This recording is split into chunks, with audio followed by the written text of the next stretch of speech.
Okay, we can start, please. Yeah.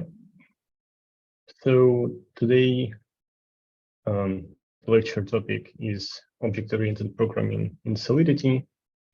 Also, I will cover some basic concepts of OOP, like in a few first slides, and then we'll go into Solidity, how like contracts inherit from each other, what are like peculiarities of inheritance in Solidity, and yeah.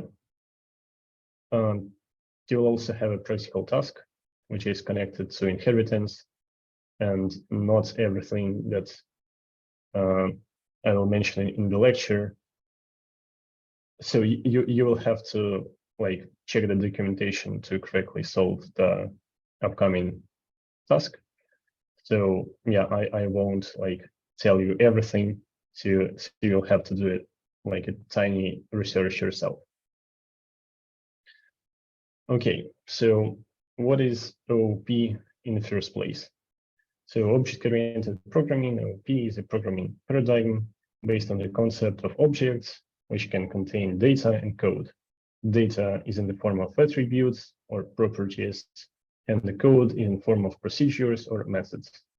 So like variables are data that can contain something. In smart contracts, these are state variables. And procedures or methods are just like normal functions that you declare in the contract that can like modify the state of the contract or interact with other contracts. So on the right, we have a tiny diagram. So object-oriented programming consists of classes, objects, inheritance, polymorphism, abstraction, and encapsulation. So classes are like templates for objects. Objects are like creation of classes. Inheritance is like a property or paradigm of object-oriented programming that is used to reuse the code mostly. Polymorphism is an ability of the object to act as a different object. So this is tightly connected to inheritance and like function overloading of writing. I will talk about this later. Abstraction is an ability of the object to like hide its inner properties. So objects can be thought of a black box, that something is input into the black box and something is output. But what happens inside the black box, it like shouldn't be disclosed to the observer. Encapsulation is like an ability of objects to allow users to see something what is only allowed to be seen. So like private fields and public fields are like encapsulation, so parts of encapsulation. So languages that support object-oriented programming typically use inheritance for code reuse and extensibility in form of classes. So classes are the declaration of the data format and available procedures for a given type of class of object. Classes contain the data members and member functions. So in Solidity, classes are contracts that you declare, and objects are instances of classes. So actually in Solidity, there are no like regular objects. So if you deploy a contract, it basically becomes an object in terms of EVM. But yeah, about this later. So there are several principles that have to be followed when you're dealing with OOP. So for example, when you are developing an OOP application or OOP library, etc. So several core principles have to be followed. So users that interact with your library or extend your application can do it properly without like road bumps. So the first one is single responsibility principle. So there should never be more than one reason for the class to change. In other words, every class should have only one responsibility. So this basically means that every class should care and do only one thing. So if there are two things that class does, probably it's better to split this class into two classes. The second one is the open-close principle. So software entities should be open for extension, but closed for modification. So what it means is that to change the behavior of the class, you have to extend this class, and you shouldn't change the source code of the class.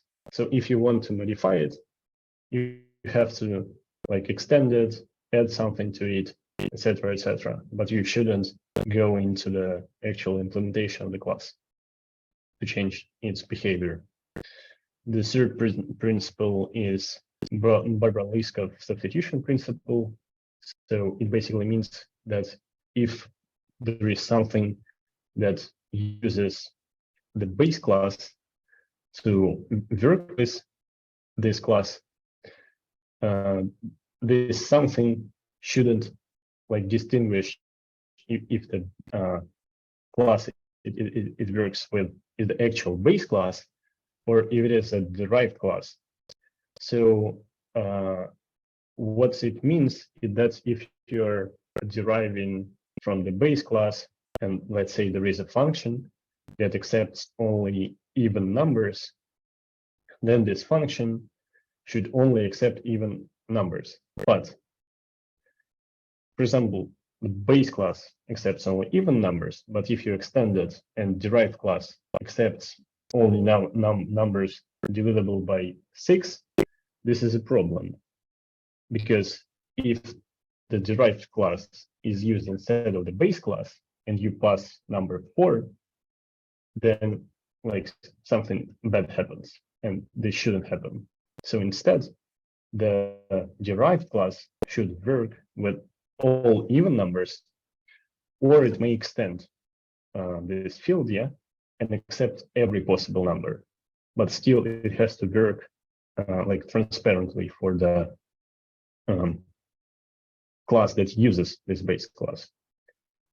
And for example, if your base class returns an even number, then your derived class shouldn't return odd numbers, because the class that uses your base class won't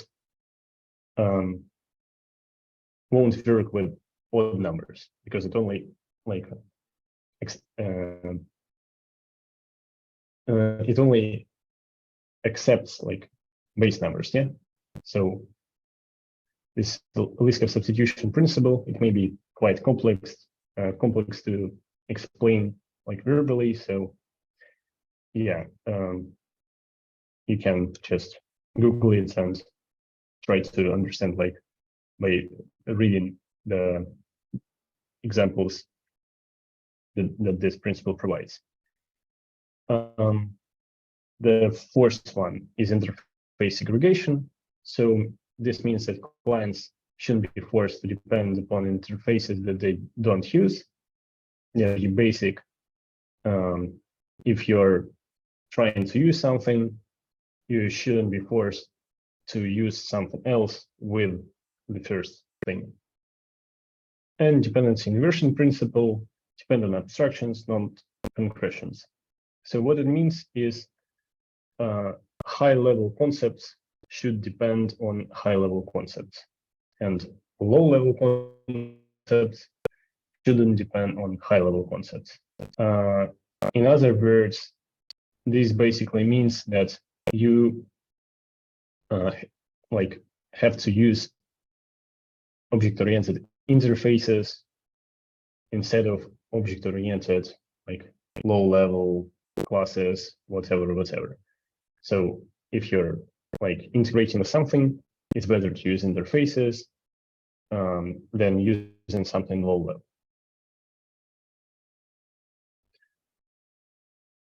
Yep. So 5 core principles. Done. But what Solidity takes from Solid?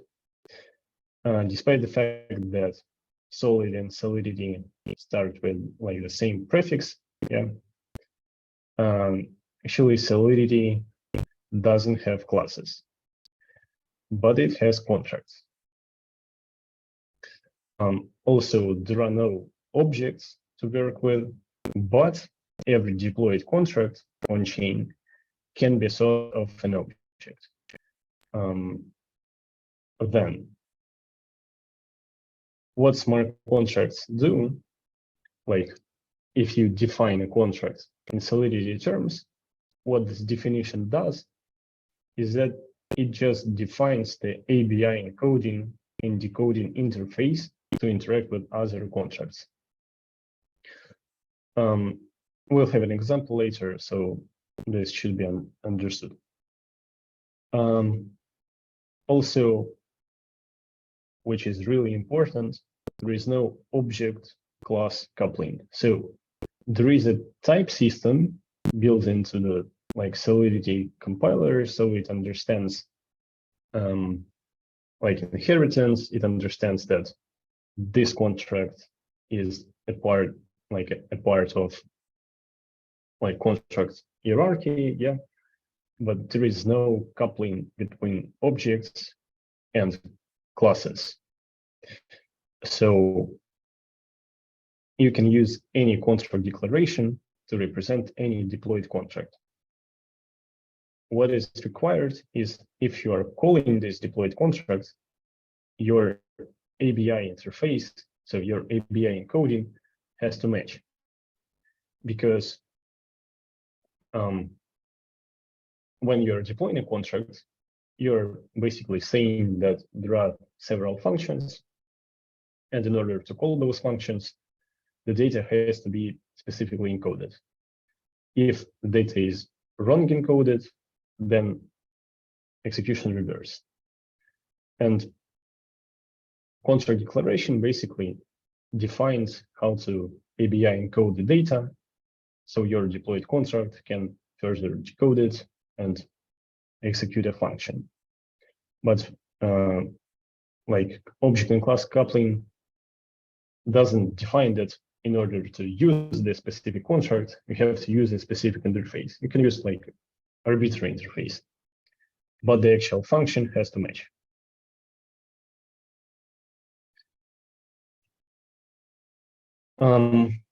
Yeah, so there are 3 ways in Solidity how to declare a contract. The first one on the bottom left, the regular declaration, contract A. Here we have a public variable, and we have a function that sets this public variable. Also, we can define a contract as an abstract contract. What is different here is that abstract contracts cannot be deployed.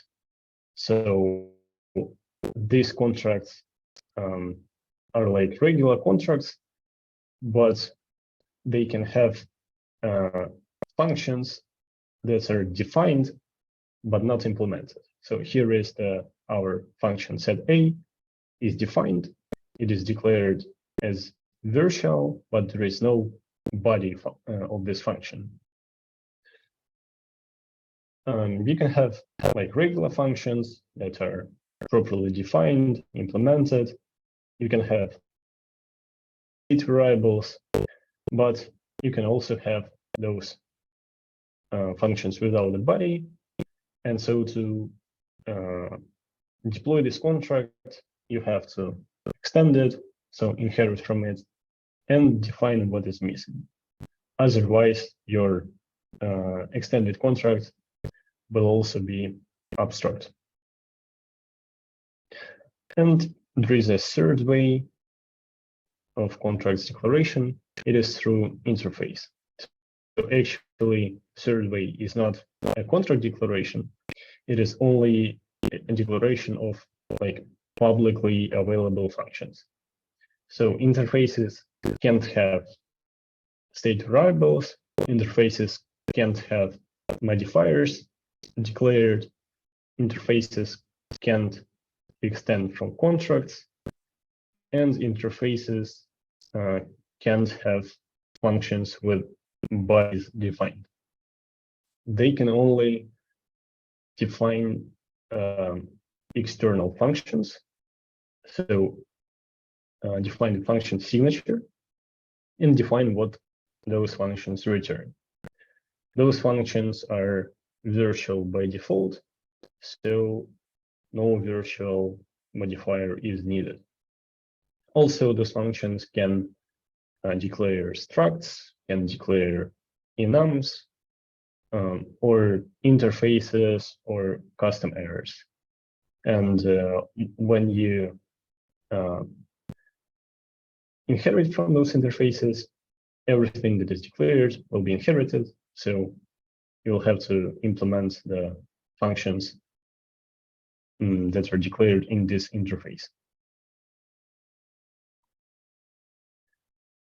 So here is an example what I meant like two slides before, that there is no coupling between objects and classes in Solidity. So here we have an import of ERC20 interface. So the interface of the token, of the fungible token standard, I imported from OpenZeppelin. And here we have an import from OpenZeppelin, but not the interface, but the actual contract, ERC20 contract.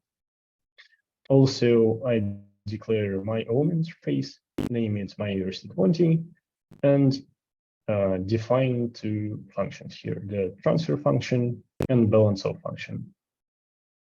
These are the same definitions that are used in ERC20 standard. And also, I define my own abstract contract, my other ERC20 contract, and define two functions, the same ones with the same signature, but here I omitted the parameter names. But else the declaration is pretty much the same. And also here I have a contract A. This is just another way of writing a constructor. So this variable will be executed when the contract is deployed. So owner will be the message sender, the deployer. And in the function transfer to owner, I pass the token address, and here are 4 similar calls. So those 4 calls are equivalent, but what is important here is that I'm using like a deployed contract. So the contract is represented by an address. And I like cast it to 4 like contracts that I declared. Those 4 contracts are completely different. Yeah, there is no like inheritance hierarchy or whatever, but still I am able to like transfer tokens using this token address to the owner, because this token has the same like interface that I provided here. So Solidity understands how to encode data and decode data. So the call, like external call to the contract is successful. Actually, what is also important, there are several legacy contracts on Ethereum, for example, USDT. And if you're using like modern ERC20 interface, calls to USDT fail. Why? Because USDT doesn't return Boolean value on transfers. So Solidity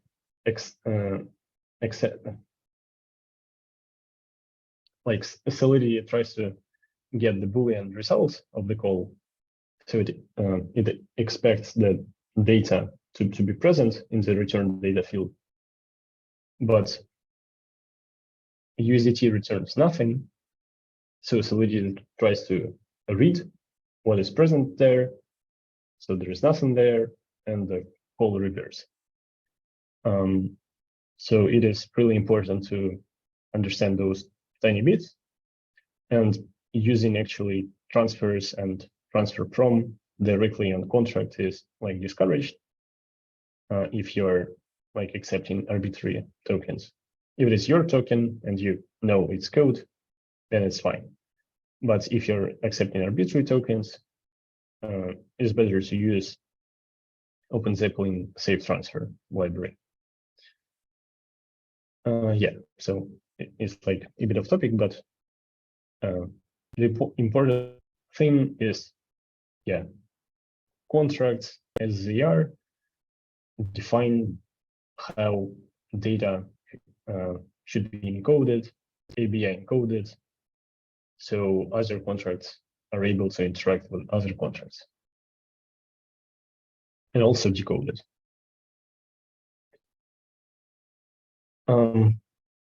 Solidity supports polymorphism.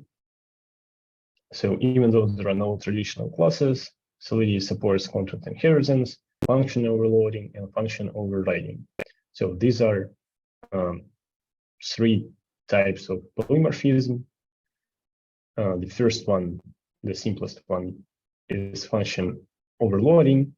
It is when you have two functions with the same name, but they accept different arguments.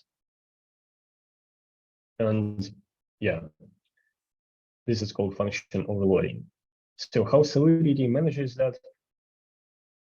You remember the function selectors. So those two functions have different selectors because the selector is the first 4 bytes of the hash of this like name plus types of the parameters of the function. So of course, hashes are different, so selectors are different, and EVM will interpret those functions as completely different functions. So Solidity just like manages it in a like syntax sugar way. Here we have an inheritance. So B is extended from A, or A is extended by B. And here we override the full function, the first one in the A. So we override it with the keyword override. Here our function is declared as virtual, so we can override it. And yeah, just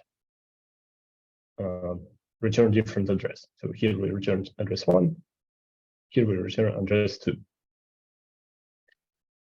And when you call this function, so for example, you deployed contract B, so calling function foo will return address 2. So just regular function overriding. Yep.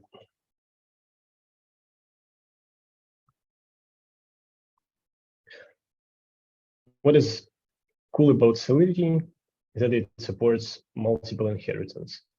So there are languages that support multiple inheritance, there are languages that don't support it because it is complex and unpredictable. But Solidity does it like in a clever way. So Solidity supports multiple inheritance, and it implements it in the same way that Python does. So Solidity uses the linearization. So C3 is just the name of the linearization algorithm to force a specific order of classes in the directed acyclic graph or deck of base classes. This is like really complex, but you'll get it we'll have an example. And in Solidity, the order in is directive is important, and because this order starts from the most base class and ends with the most derived class, which is reverse to Python. So what I mean here is we have like an hierarchy of constructs. Here we have a construct A. We have a construct B that is derived from A. We have a construct C that is derived from A as well. And we have a construct D that is derived from C and B. By direct acyclic graph linearization, what we have here is a classical diamond problem. So we have base contract A, yeah, here it is, B that derived from A, C that derived from A, and D that derived from B and C. So how many instances of A should be used? And how? This is the diamond problem question. So what Solidity does is that it tries to like linearize the inheritance hierarchy. And what we have here is on the bottom, the most derived class is D. Then we have B, like the next, the direct parent of D is B. Why? Because B here is like presented on the right. So it is the rightmost contract. So it is the most derived one. Then in our hierarchy, contract C is because it is like the second most derived one. So yeah, we have C in our is directive as the base class and B as a derived class. So here we have it, and A contract is placed on top because this is like the only way to present this hierarchy.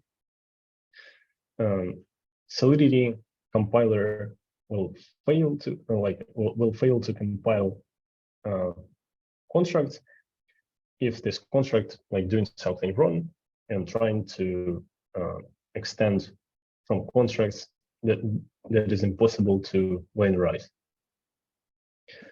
And here we actually have only one instance of A,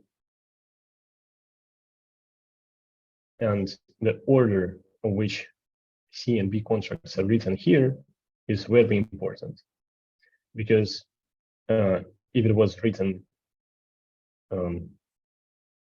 like differently, the order here would be different, yeah. And actually, this might like cause some behavioral problems of the contracts. This is like kind of the same way that Python does it, but the order of is like the contracts order here in Python is just reversed.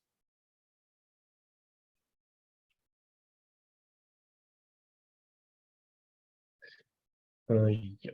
Okay. So what about Solidity constructors execution order? There are two types of compilation that are available in Solidity. The first one is the legacy compilation, and the second one is via intermediate representation compilation. So the differences between those two are that the first one compiles directly from Solidity to bytecode, but the second one is the new one that compiles from Solidity to U, to intermediate assembly, and then optimizes this assembly and further compiles it to the bytecode. So this enables higher like level of optimization, but there are some differences, like technological differences, and yeah, some difference in behavior as well.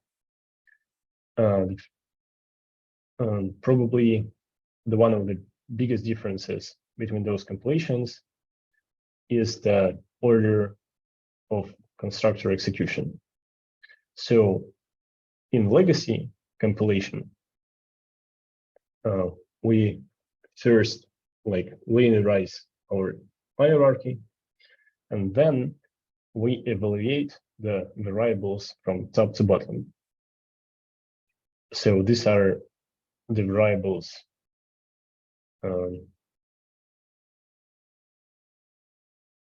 where it is. Yeah, this one. So we evaluate those variables first from top to bottom.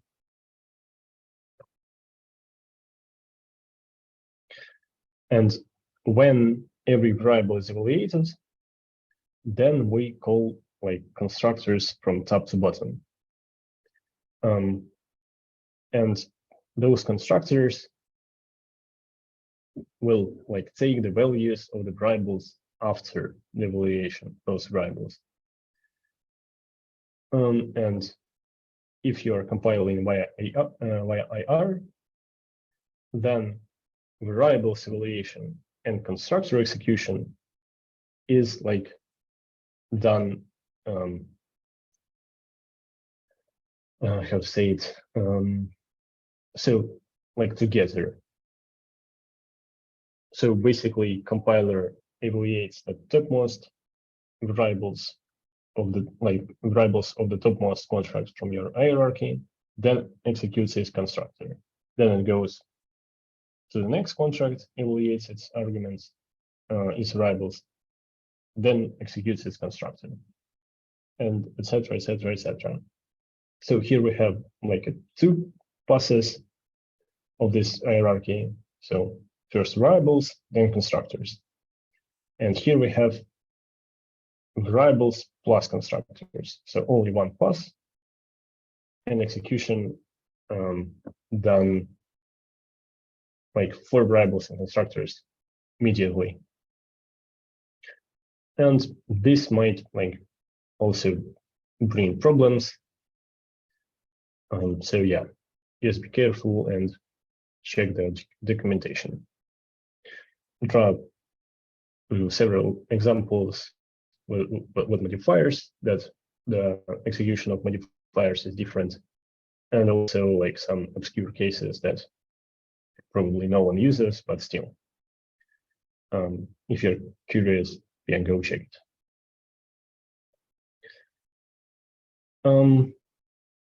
And one important thing is the init code and runtime code. So what it is, from the next lecture, I will go into advanced solidity, starting from how storage works in detail, how memory works in detail, etc., etc. And also I will cover how bytecode works in detail, what are the key differences. But right now, you have to understand that there are two bytecodes for each smart contract, in Solidity at least.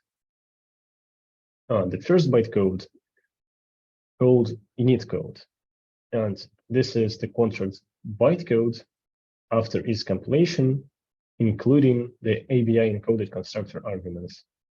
So briefly, when you have written your contract, for example, it has a constructor.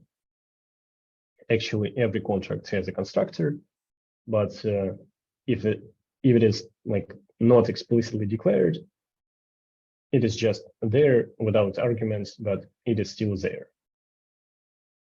Yeah, and for example, you declare your own constructor with some parameters. So those parameters will be appended, so ABI encoded and appended to the end of your compilation bytecode. and this huge like string of bytes named init code. So this is the same like data, the same bytecode that is used in the transaction data field when you're deploying a contract. So this is called init code. And starting from April 12th, we had a Shanghai upgrade of Ethereum. Init code can be more than 48 kilobytes.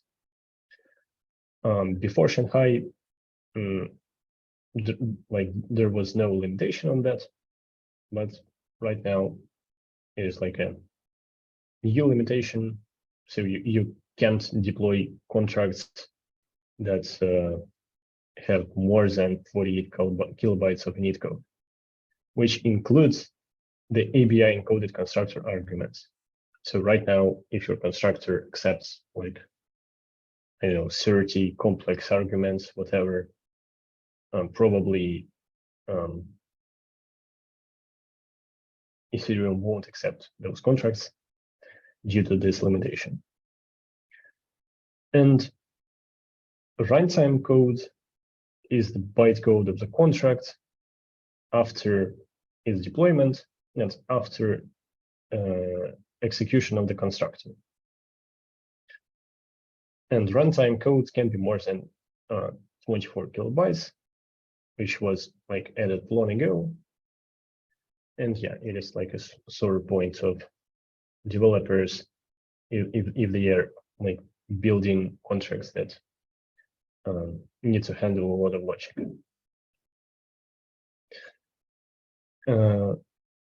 Yeah, and actually this limitation is really useful if you're following solid principles.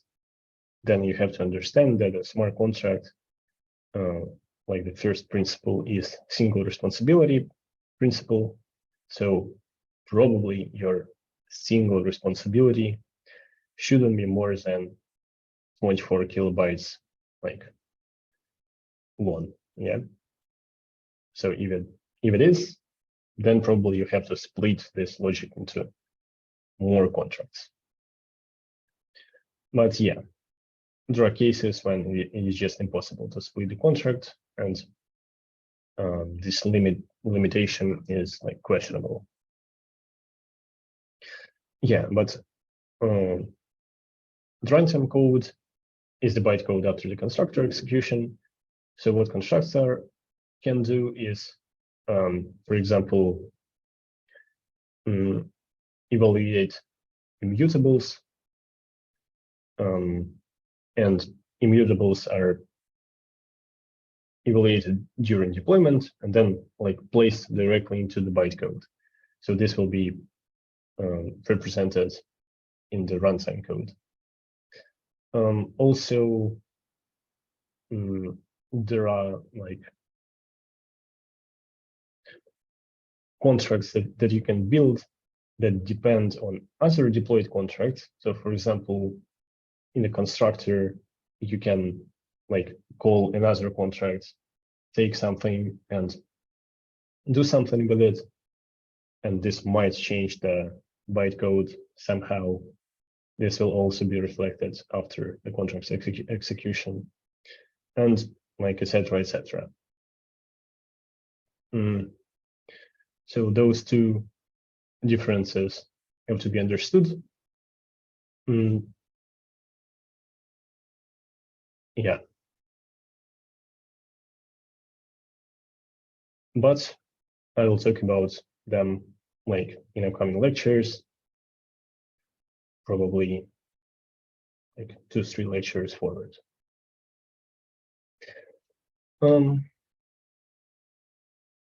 Yeah, there is also one important topic here to discuss, is Solidity storage inheritance, which can be a bit painful when you're using upgradable contracts. It is one of the important things to consider when you're upgrading contracts. And basically, storage layout follows the inheritance directed acyclic graph order. So here we have contract A with a variable A, and this variable is located at slot 0. So storage in Solidity, contract storage, or not in Solidity, but actually an EVM starts from 0 slot. So this variable lives there. The value of this variable lives in slot 0. So here we extend contract A and declare variable B.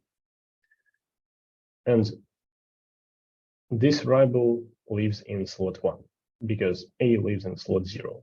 So this is like sequential. Then we extend our A contract once again and have variable C. And this C variable also lives in slot 1. But here we are extending contract C and B, so contract D, and we declare variable D here.